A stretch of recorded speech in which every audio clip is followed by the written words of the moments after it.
talks more Impact Wrestling. I have decided to do an extra show a week where I'm just going to talk Impact. I'm going to talk about anything I want about Impact. And then the Friday show is always going to be a review episode. But man, getting off Slammiversary, darn. The more I think about it, the more I enjoyed the show. I mean, there was bits and bobs I critiqued in my review that other reviewers didn't specifically critique and gave a lot of love for, and so. But it's just my viewpoint. And this is the great thing about professional wrestling. We should all disagree gracefully. We should all enjoy the product that we have a passion for, and we should just bloody like wrestling. It doesn't matter if you're an Impact fan. It doesn't matter if you're a WWE fan, a New Japan Pro Wrestling fan, AEW fan, NWA fan. We should just love wrestling. And that is what I have for Impact. Impact is my product. I love it. It's everything I live for, in a sense, when it comes to wrestling. But saying that, people, I also have a second promotion that I really, really have a passion for, and that's NWA. And I've just got off watching this week's NWA. Great episode. Great episode.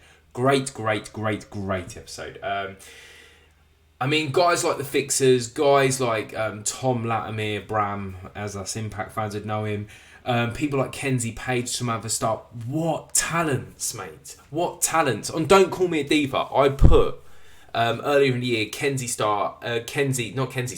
Page as one of the biggest breakthrough wrestlers of the year, and she is going to be remarkable. She's the current NWA TV champion. Wow. And I will not lie, I dream to see her in the Knockouts division, in TNA, in Impact, in whatever you want to call the product. So yes, go and watch that episode of NWA. So worth it. But talking about the Knockouts division, today I am going to quickly go through our champions after Slammiversary, as I see this as a new start, a new season, a new regime, a new push forward. A majority of our champions via one have changed. So let's go through the champions. And then I'm going to move on to my Pacific favourite champion. And yes, you can see him. He's in the picture there. Okay? Actually, both of them guys are some of my favourite champions. But let's move on to it. Let's start with the Knockouts division. Deonna Purrazzo, man. I still put her as the number one ranked wrestler in the world. Her technical ability is absolutely amazing. Her submissions, her joint manipulation, incredible stuff. But her time was up, man. Her time was up. Alright? And Trinity for two is our new Knockouts champion.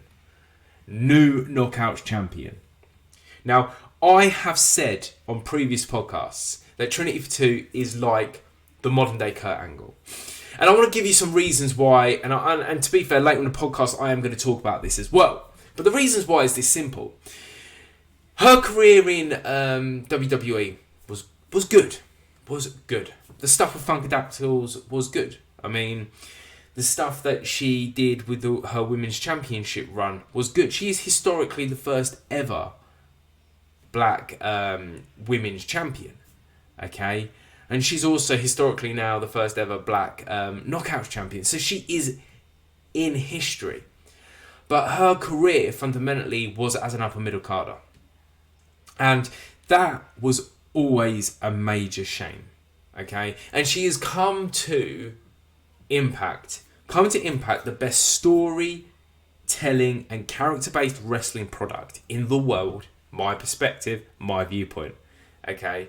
And she made it very clear when she signed what she wanted. She wanted to be the world's knockout champion. She made it very clear that this product tells brilliant stories and how incredible it is. And she dreamed, and she did. She just didn't give the talk. She actually walked the walk and went all the way with Deonna Purrazzo, the number one best wrestler in the world. Okay? And she beat her with a submission. And she is now our new champion. She is a history maker. And she has what it takes to go forward. Her storyline for me is very similar very similar to Kurt Angle, but again, I'm going to talk about that later on. She is possibly the most important signing this product has made in a long, long while. Even more important than the Good Brothers, and that was a big signing. But let's move on, man. We'll keep on with the women. And I'm going to be talking about this on Sunday with my boy Josh anyway. But Killer and Masha. Mate, I called this shiz. I called this 100%. I had this crazy feeling a few months back that they were going to join as a tag team and fight for the tag team championships. Didn't call the tag team championships. I just thought they were going to join together in some way. And they are bounded by a collar and chain. And they are our new knockout champions, and both of them are legit in their own rights. They are legit in their own rights. Masha, former GCW champion, and that belt currently, there's a lot of people that will argue that is the third or even the fourth promotion. Okay, big promotion. People see that as the modern day ECW. Okay, and then we have Killer Kelly, former WXW German promotion champion. And look, man, this is a team. This is a dream team. This is a team that, if you're into tag team wrestling, that you want. And the interesting thing about their match against the Coven are legit as a tag team. I think they're a powerful tag team, a strong tag team. And when Masha and Killer got together, it was a bit, at the beginning of the match, was a bit like, you can see they're still single competitors. But as it went on, you saw the ability of how they could work together and push forward. Now that's our new, tag team champions for the women's division. And we will move on again. Now this one, man. This one is kind of mental. I'm not going to lie, I'm critical of the match. I'm not sure what happened. I think a lot of guys that I've seen reviewing Slammiversary said exactly the same thing. I don't know if Chris Sabian is actually injured generally, or if he got injured at that specific moment, or possibly it's a work of some sorts for a storyline that's going to push forward. Who knows? But the match was what, 1 minute 26 seconds, something along the lines of that. Leo Rush went in, attacked Sabian, boom, Sabian went down, hurt his face, doctor wanted him to quit, went in there, got 2 frog splashes, bang, done. But when we look at Leo Rush, man, and for the X Division title, I don't think he's a bad champion, to be fair. I don't think he's a bad champion. We're quite lucky, I think, of the X Division. I think it's my favourite division in wrestling. And the great thing about the X Division, you've got plenty of guys that can fight for that title and kill that title. I mean, you've got Trey McGill, you've got you've got Wentz now. Do you know what I'm saying? You've got Bay, you've got Ace, you've got loads of cool people. So there's a lot of people that can fight for that belt. And look, man, you've got Webster and that now from Subculture, that they have the size and the ability to fight for that title. So we've got quite a lot of guys. I mean, argumentably, you can even say Jag something, man, and I think that's a great free signing. But Leo Rush. Oh yeah, Alan Angels, man. You got Alan Angels as well, and you got Kushida that's going to be coming in for his title challenge at some point as well. So there's loads of people, but Leo Rush holding that belt. Why is that important? Why is that a deal? Leo Rush is young, mate. I think he's 24. No, he's not 24. He's 28. 28. My mind says that, but he's legit, man. He's legit. He's been the Major League Wrestling middleweight champion. He's been the ZZW champion. He's been the AAA cruiserweight champion. He's been a Super Junior tag league champ. He has done everything and worked everywhere. ZZW, Ring of Honor, WWE, AEW, MLW, New Japan Pro Wrestling. Do you know what I mean? And yeah, I do get people might criticise him because he's retired like 70, 80, 90 times at the time thing as well. But I think that's more about him being a diva or what along the lines of that. He reminds me of the Conor McGregor, in the sense of Conor McGregor after every fight, he's going, no, I'm retiring, I'm done. Tyson Fury, I'm done. Okay, Leo Rush is in that sort of concept of people that he likes to wind people up in a lot of ways. But he has a great moveset. I mean, the Rush Out, beautiful move. I mean, the Dragon's Call, the Frog Splash. I mean, the Rush Out is a moonsault. I mean, he reminds me of that concept of WCW cruiserweights, and I think that is a major deal at the same time. His speed and ability is absolutely beautiful. He reminds me of Billy Kidman. He reminds me of Rey Mysterio with the ability and the aggressiveness of a guy like Will Ospreay. So he is a massive signing for this promotion, and it's been announced. There's 3 or 4 signings. I mean, Jake something signed. Subculture's got some sort of contract as well, and Subculture made it clear they're going to defend it everywhere. Their tag belts, and then you've got Leo Rush, and yeah, man, I'm just buzzed about this. I love Leo Rush. I really, really, really enjoy him as a professional wrestler. Now, this is the one, man. This is the one. As I say, I always say I love the X division. It's probably my favourite division, but the digital media title, I love it. I just think it's a pretty title. It's an attractive title. It's when you talk about internet titles, I think it's probably the best one out there. It's better than Matt Cardona's. I mean, in the sense of his self sort of like given title. It's better than Cardona's in the sense of its look. But Kenny King beat Joe Hendry. I'm not going to lie, my boy John had a little cry about this when we watched it later in the day, because Joe Hendry's his favourite current wrestler. But Kenny King beat Joe Hendry. And I mean, Kenny King's one of them interesting guys that makes sense to hold the belt as a digital media, as a sort of like a pop culture sort of character. Because Kenny King, man is the king of reality TV. Man has done WWE Tough Enough, man. I've recently just watched the one he was in. Tough Enough. He was a contestant on The Bachelor. It's the USA program. It's about dating. I don't particularly know, but it's about dating or something along the lines of that. I mean, and he's got a legit wrestling CV. I mean, look, at the end of the day, he's won 2 Ring of Honor TV titles. He has held the X Division a couple of times. Do you know what I'm saying? He's won the Ring of Honor tag team titles a couple of times. He is a good guy to have in this position to wrestle, all right? Because he can hold that title. He's good on the mic. He's very charismatic. He's very good looking. He's got everything you need to hold a title of this element. And I'm buzzed for it. Buzzed. You can hear in my voice how happy I am, actually, because I love Joe Hendry. But I believe Joe Hendry, at this point of his career, is going to be pushed up. He's going up, mate. He's going to be, I reckon, I can see Joe Hendry fight for the heavyweight championship because of his success and how over he is with the crowd. Nothing to worry about that. But Kenny King is a good call to have this title. Great. Loving it. Let's move on to the men's tag team belts. And do you know what, man? Do you know what? I'm not going to lie. And I'll be real dead honest with you.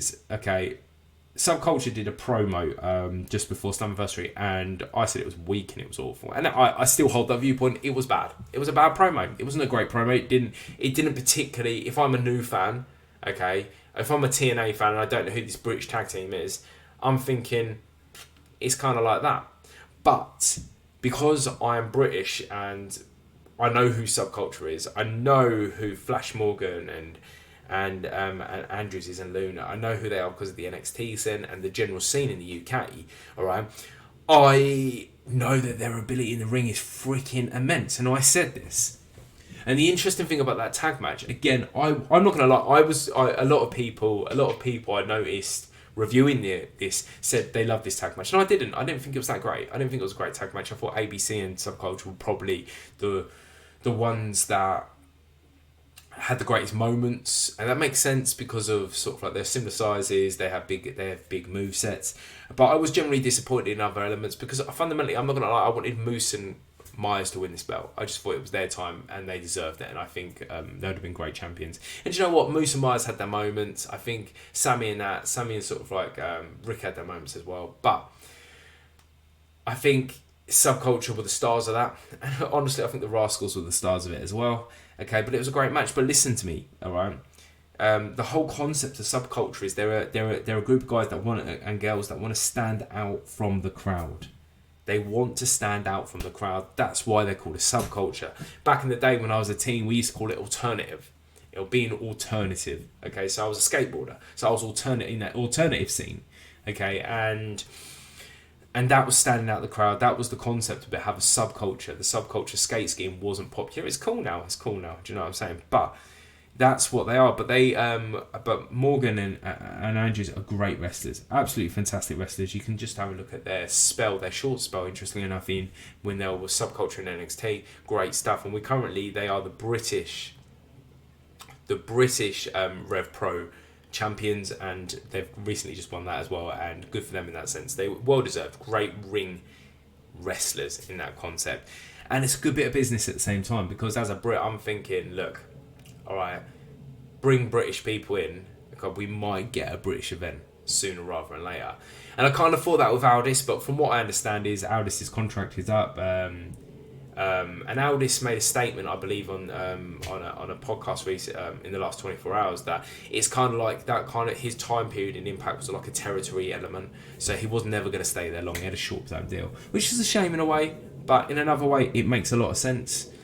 And yeah, I think because you've also got to understand that, I mean, there's some sort of historical links with Aldis and Subculture as well. And hear it out. It's not like they're friends or anything like that. But in the way that the first ever British tag team, right, was British Invasion, Doug Williams, Nick Aldis, or Magnus, or whatever you want to call him. And the second British tag team is Subculture. So you made history, man. They made history, and I think they're going to be absolutely fantastic. It looks like they've got they're going to be in the card this week anyway, so I'm dead excited about that. And as a Brit, I want British wrestlers to succeed. So with Joe Hendry holding that title for a fair while, now Subculture getting some belts in, brilliant stuff. I'm happy. I'm buzzed about it. Now let's talk about the last one, man. The last champion. We've gone through the champions. The last champion is, for me, was the biggest and right choice, the biggest and best right choice that Impact made. There was a lot of people that were calling Aldis to win this match. And Aldis lost that match convincingly. There was minutes where he controlled it. Alright, I say this, but Shelley had this match.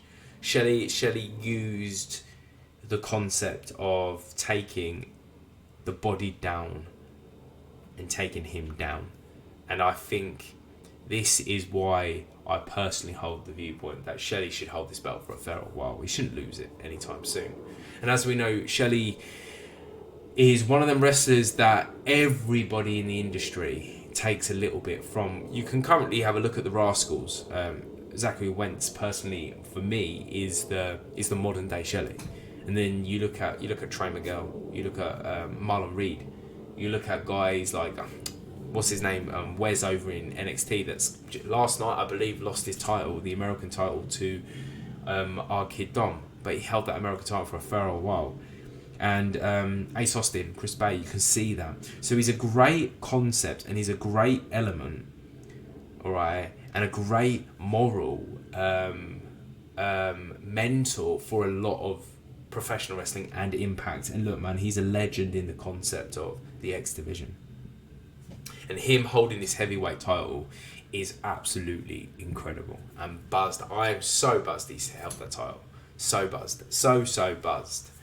But listen, this episode is the episode about champions, and I wanted to go through the champions that we had, and I wanted to also talk about a wrestler that's important to TNA history. Now, after making a statement a million times about Trinity for Two being the new Kurt Angle, I thought, oh, come on, I've got to clarify this. I've got to clarify why I think this. Now, everybody knows that the element of Kurt Angle's career, he was in ECW for a bit, he was an Olympic champion, he went to WWE, and WWE was kind of his training wheels in a lot of ways. And it was an important time period for him, but it wasn't the pinnacle time period for him. So there's a lot of people in the professional wrestling world that don't necessarily do amazing things in WWE. And there's nothing wrong with that. I'm not going to lie about it. There isn't nothing wrong with that. And that's got to be remembered. Okay? Alright? You might not fit the system. You might not fit the storyline. You might not fit the current structure of what is happening in professional wrestling in WWE. And there is nothing wrong with that. And I think we see a lot of wrestlers go through that time period that could be top guys, that could be the big guns, that could be the cash cows. And that's what a top guy is a cash cow. People come and see the cash cows, i.e. Roman Reigns currently. Do you know what I'm saying? I.e. MJF. Do you know what I'm saying? I.e. guys like Will Ospreay holding that New Japan Pro American title. I mean, cash cows. People come and see the cash cows. And Kurt Angle never really had that, I don't think. He was never allowed to be that. But there are other wrestlers that had that issue in WWE. Christian Cage is a prime example. Christian Cage is a prime example of never getting that Christian Cage came to TNA and he became a legit top guy. Okay, look at Jon Moxley. All right, and these guys have held world championships. This is what I'm saying. But look at Jon Moxley. Jon Moxley is another prime example. He had world championships in WWE, but he was never a top guy. He was an upper middle card guy. He was always behind everybody else. Christian the same. Christian was always behind Edge. Okay, and then you see that Moxley was behind Roman Reigns and Seth Rollins. Okay, but again, it was the same with guys like Matt Cardona. Matt Cardona never had the opportunity that he's getting now, and this is why he's the indie god. This is why he's been in AEW, WWE, Impact Wrestling. He's going to Major League Wrestling. He legitimately was the NWA World Champion, and there is a lot of debate saying that is the number one belt in American wrestling, and I think there's a fair debate there. Okay, all right, there is a very fair debate there, and Cardona's held that. Do you get what I'm saying? So you don't need to be in WWE to be overly successful, to be crazy successful, okay? But WWE sometimes can shrink you down to being a simple mid-carder. And I think there was a debate about Adam Cole going up to the main roster, and that was happening with Adam Cole. All right, and he went to AEW, and there's an argument that he's a mid-carder in AEW now, but I don't think he is. I think he's got the ability to be a top guy. But this is where Kurt Angle was. Kurt Angle, don't get me wrong, had some great moments, and I think one of the most interesting things about Kurt Angle was just before he left WWE. Alright, and there was many reasons why he left WWE. I watched his DVD recently, or his documentary, and there was many reasons. But he had this amazing gimmick. It was the grappling machine, the wrestling machine, and it was absolutely awesome stuff. And it was incredible to see him go from being a bit goofy to coming in to beating the living shit out of people.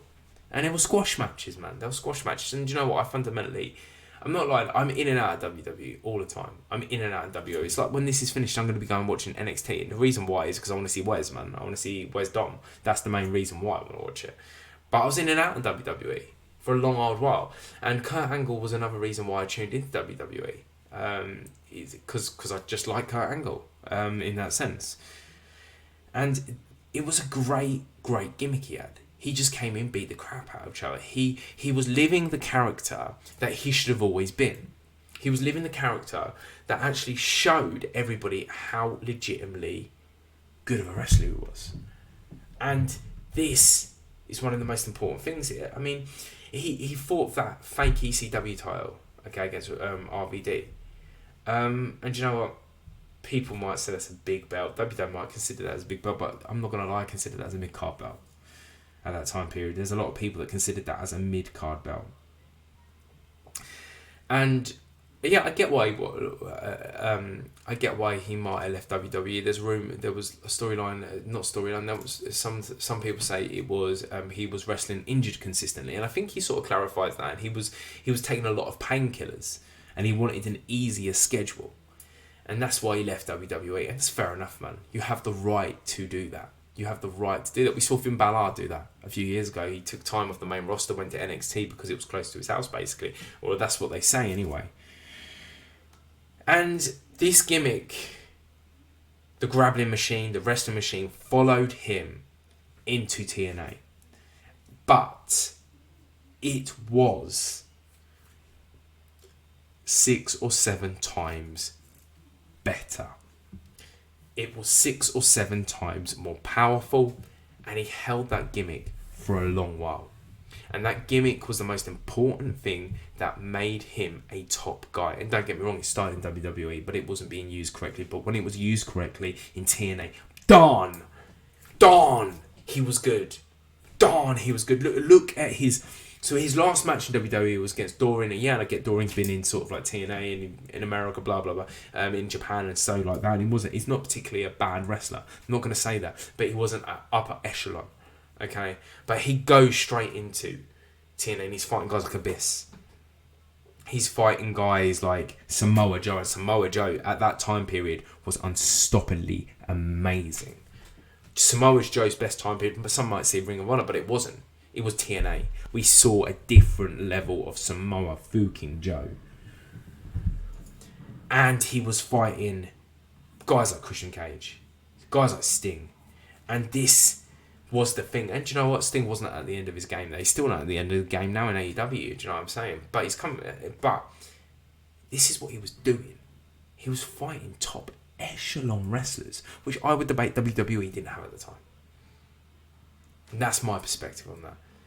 And he went in there and he took over the whole entire industry from that. And his best ever work was in that 2007 to 2010 time period, where it was just beautiful wrestling.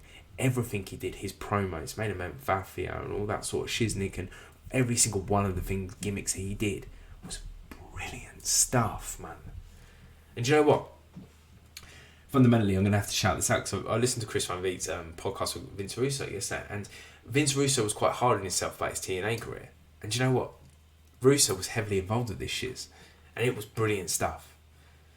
I mean, we have Dave Meltzer a few weeks back and saying, look, I gave Kurt Angle a 4 3/4 star rating, and he had loads of 5-star matches. I mean, look at this now. Honestly, Genesis 06 versus Samoa Joe, done, 5-star rating, mate. We look at 08 against Abyss, Turning Points, 5-star. We look at Hard Justice against AJ, 5-star. We look at Jeff Jarrett, 2009. Genesis, 5 fucking star. Kurt Angle is one of these wrestlers. It's going to go down for me as one of the most underrated champions in a lot of ways. Think about this now. 6 TNA titles. 2 tag team TNA titles. 1 X Division title. That's not even talking about his Olympics. That's not talking about his IWGP title that he beat Brock Lesnar for. Okay? That's not talking about WWE. Okay? This guy should be on everybody's Mount Rushmore. I'm going to say it. And I'm going to say it honestly. I'm going to say it very honestly. People might disagree with this. As an all-round star, Kurt Angle was better than The Rock. He was better than Stone Cold Steve Austin. He was better than bloody Hulk Hogan. Okay? Taker, Randy Savage. And do you know what? I'm going to say it. I'm going to say it's going to make people cringe to hell. He was better than Ric Flair. He had everything. And he should be on everybody's Mount Rushmore. Everybody's Mount Rushmore. He was that good. And, do you know, that's it. He was that good. And do you know what? I'm going to say this again. In TNA Impact, they gave him that opportunity to become the wrestler that he should always have been in WWE. Kurt Angle, for me personally, okay, will go down as one of the greats, or the greatest TNA wrestler. And he is on my Mount Rushmore. I'm not going to tell you who my Mount Rushmore is. We might talk about this another time. But he did that. He was wrestling people like Wolf in their prime, AJ in their prime, Samoa Joe in their prime. Do you know what? Double J, man. The man doesn't age, and he's still absolutely brilliant. He beat these legit high echelon wrestlers. I mean, this is the thing. This is the thing. But listen, guys. This episode, I chatted about the champions that we've got now, and I chatted about the champion. Alright? And this is what's important about TNA. It's about, we have amazing history, and we are making history constantly as a promotion. And this is why I'm such a fan of this promotion, because it does that. And look, you will see me every single Wednesday. Scholesy talks more Impact Wrestling. Okay, where I'm going to be talking about champions. I'm going to be talking about bits and bobs in the history. I am going to be talking about that. And in my Friday show, Scholesy Talks Impact, is going to be my review show of the week. And when there's a pay-per-view, I'll be tuning in on Sunday. But yeah, guys, thank you so much. If you've listened, or if you take the time to listen, thank you so much. My name's Scholesy. Love you.